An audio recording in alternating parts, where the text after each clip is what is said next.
হেই WhatsApp bike প্রেমী বন্ধুরা, কেমন আছেন সবাই? আজকের ভিডিওতে আমরা জানাবো 2025 সালে বাংলাদেশে লঞ্চ হওয়া নতুন সব মোটর বাইকের বিস্তারিত দাম, ফিচার আর কোন বাইক আপনার জন্য সেরা হতে পারে, সবকিছু থাকছে এই ভিডিওতে। তো চলুন শুরু করা যাক। প্রথমেই আছে ইয়ামাহা এর নতুন FZ25। এতে আছে 249 CC BS6 engine, dual channel ABS আর LED প্রজেক্টর হেডলাইট। দাম প্রায় 4,35,000 টাকা মাত্র, কিন্তু এটা লং রাইড এবং হাইওয়ের জন্য তো দান্ত হলেও দামটা একটু বেশি। দ্বিতীয় নম্বরে রয়েছে CF motor bike. CF motor এর বিভিন্ন মডেল যেমন 250 NK, 250 SR আর 300 SR।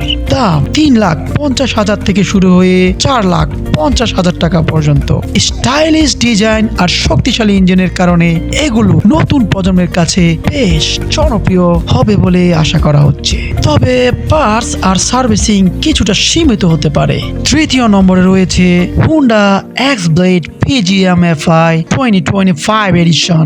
160 সিসির এই বাইকটির দাম আনুমানিক 2.5 লাখ টাকার মধ্যে। ডিজাইন একদম অ্যাগ্রেসিভ আর মাইলেজও ভালো, তবে 160 সিসি রেঞ্জের প্রতিযোগিতা অনেক বেশি থাকায় সবার নজর কাটতে হলে হোন্ডাকে একটু বাড়তি কিছু দিতে হবে। এরপর আছে বাজাজের Pulsar F250 CC engine, dual channel ABS আর স্টাইলিশ স্পোর্টস লো। দাম প্রায় 3,80,000 থেকে 4 লাখ টাকার মধ্যে।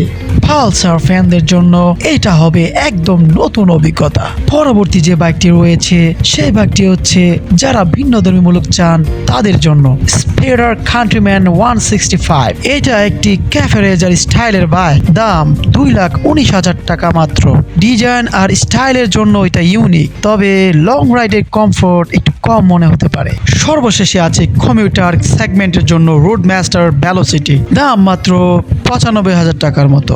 শহরের ভেতরে দৈনন্দিন কাজের ব্যবহার করার জন্য এইটা একদম পারফেক্ট, তবে মনে রাখতে হবে স্পিড আর পাওয়ার সীমিত থাকবে। তো বন্ধুরা, এগুলো ছিল 2025 সালে বাংলাদেশে লঞ্চ হওয়া নতুন বাইকগুলোর লিস্ট। যারা স্টাইল আর পাওয়ার চান তারা নিতে পারেন ইয়ামাহা FZ25 বা CF মোটর। আর বাজেট ফ্রেন্ডলি বাইক খুঁজলে রোড মাস্টার ভেলোসিটি আপনার জন্য সেরা হতে পারে। আর আলাদা স্টাইলের জন্য স্পেডার কান্ট্রিম্যান 165 হবে দারুণ একটি অপশন। তো বন্ধুরা, ভিডিওটি ভালো লেগে থাকলে অবশ্যই like, comment, share and subscribe করবেন। নতুন বাইকের আপডেট পেতে থাকুন আমাদের সাথে। ধন্যবাদ সবাইকে।